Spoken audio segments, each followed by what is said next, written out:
Bom, então agora o terceiro princípio de conservação, que é a conservação da energia. Tá?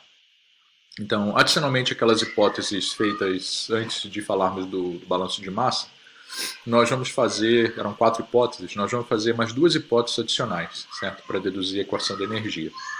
A primeira é que o trabalho das forças de corpo e de superfície são desprezíveis. Né?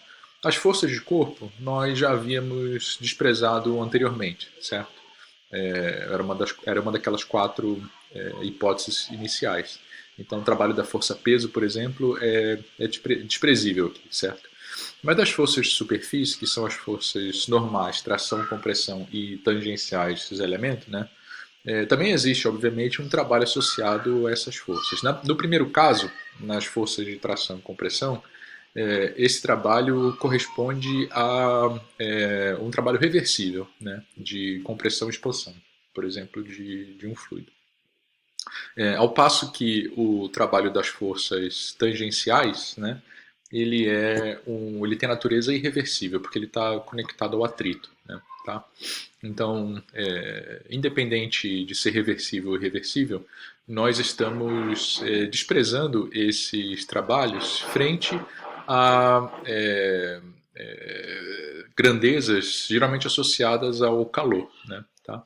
Então, o que eu quero dizer com isso também é que, por exemplo, os gradientes de velocidade não são tão expressivos assim, a ponto de, por exemplo, a parcela de trabalho irreversível associada a eles se contrapor a um fluxo de calor, por exemplo. Né? Então, o fluxo de calor vai ser muito mais importante para variar a energia do meu sistema nessas aplicações de transferência de calor do que alguma coisa relacionada a trabalho. Tá? Vai ter na verdade, uma exceção, nós vamos falar dela no final dessa dedução aqui, que diz respeito às forças tangenciais. Tá? Eu vou introduzir esse efeito a posteriori, depois que a gente deduzir as equações, para ficar mais simples a dedução. Tá?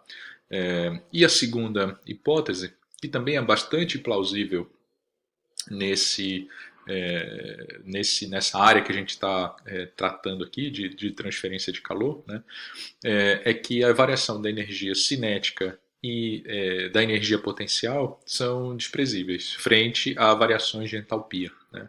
Então, um fluxo de energia, né, uma grandeza específica relacionada ao fluxo de energia, atravessando a fronteira do volume de controle, como a gente vê lá em termodinâmica, ela tem três parcelas. Tem uma parcela referente à entalpia, né, que é a energia interna mais trabalho de fluxo, ou seja, U mais PV, e tem a energia cinética e a energia potencial. Então, basicamente, o que a gente está falando é que variações dessas duas últimas, né, energia cinética e potencial, são desprezíveis para as nossas aplicações frente a variações de entalpia. Tá bom? Então, nós temos aqui o nosso volume de controle, né, é, com dimensões dx, dy e 1, submetido a alguns fluxos. Né? Mas antes de falar dos fluxos, eu estou colocando aqui internamente, né, um Q três linhas, que é um termo de geração. Né? É uma geração de calor por unidade de volume. Por exemplo, por efeito Joule. Né? Se nesse volume de controle existe dissipação, né, de calor por efeito Joule, existe um termo de geração interna ali, como a gente já viu em condução, né, como vocês já viram em condução, certo? Então, eu vou passar uma corrente, né, por aquele meio, uma corrente elétrica por aquele meio tem uma resistividade elétrica e calor é gerado em decorrência disso, tá? Então, aquele termo está ali. Então, e nós temos nas faces do volume de controle fluxos, tá? E esses fluxos têm naturezas distintas. Então, eu vou pegar aqui essa face x negativa para exemplificar isso, né? Nós temos um Q, duas linhas, que é um fluxo de calor vezes uma área, dy vezes 1, e aqui um fluxo de massa, né? Que é um ρ vezes uma área dy vezes 1, certo? Então, esse fluxo de massa, ρ dy vezes 1, ele transporta para dentro do volume de controle uma energia específica, né? Que no caso aqui é somente entalpia, porque nós já desprezamos, ou já descartamos a energia cinética e a energia potencial, tá bem? Mas seria um ρ vezes, um ρ, né, vezes área vezes uma quantidade, uma grandeza transportada. No caso aqui é só a entalpia, certo? Então, é uma energia que atravessa a fronteira do volume de controle com a massa, certo? Ela é essencialmente aquela advecção que a gente havia se referido anteriormente, né? É energia atravessando a fronteira do volume de controle com a massa. E aqui, energia atravessando a fronteira do volume de controle simplesmente devido à existência de um gradiente de temperaturas, né? Então, mesmo que o meio seja um sólido, por exemplo, né? Um meio em repouso, sem movimento macroscópico, energia pode atravessar a fronteira desse volume de controle simplesmente por existir um gradiente de temperaturas ali, tá? Ok? E isso se repete em todas as fronteiras, né? Por exemplo, essa face y negativa aqui tem a mesma ideia, né? Nós temos um fluxo de calor agora no subíndice y, porque o fluxo é um vetor, então é componente daquele fluxo na direção y, vezes uma área, pi dx vezes 1, certo? E aqui há uma massa, né, um fluxo de massa, ρ vezes v vezes área dx, que transporta para dentro do volume de controle um escalar, que é essa energia específica entalpia, tá bom?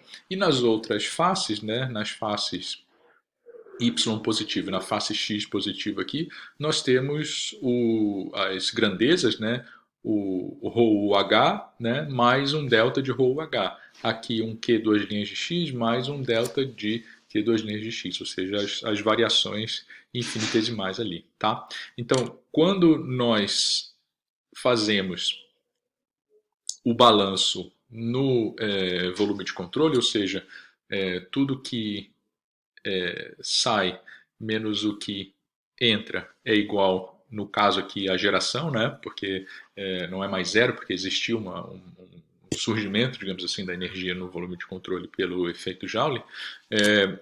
O que sobra são, do lado esquerdo do sinal, são as derivadas, né? Uma vez que, por exemplo, aquele ρ vezes h, né, esse daqui, ó, ρ vezes h vezes dy, cortou com esse ρ vezes h vezes dy aqui, tá? Como foi anteriormente ali para massa e para quantidade de movimento, tá? Então, aí nós temos essa expressão, né, do balanço de massa no volume de controle, né, e exatamente como nós fizemos na quantidade de movimento, nós podemos expandir o termo advectivo, ou seja, esse termo aqui, ó, né, o termo devido ao fluxo de massa, tá? Então eu vou pegar esses dois termos aqui, o primeiro e o segundo, e vou aplicar a regra do produto aqui para eles, né? Lembrando que o ρ é uma constante, então ele sai fora dos operadores diferenciais aqui, tá? Então eu vou ficar com ρ u dh dx mais h du dx, desse primeiro termo, h dv dy mais v dh dy do segundo termo.